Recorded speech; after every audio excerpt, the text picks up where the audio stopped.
यसाया ने इसके बारे में इस मीटिंग का जिक्र किया है। यसाया नबी ने ये गुफ्तगू हुई थी कि कौन जाएगा हमारी तरफ से, कौन इंसान का फिदिया देगा।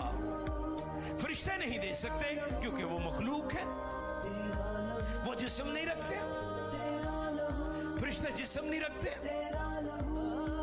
इसलिए वो नहीं कफारा दे सकते थे, वो इंसान की निजात का वसीला नहीं बन सकते थे। सो लिहाजा जब वो मीटिंग हुई, यसाया जिसके बारे में बताता है, तो वहां पर बेटे ने कहा मैं हाजिर हूं, मैं जाऊंगा।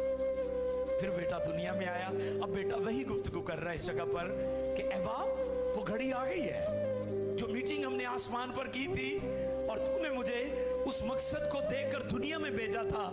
मैं उस मकसद के लिए वो घड़ी आ पहुंची है ताकि तेरा जलाल जाहिर हो। सलीब कोई नकाम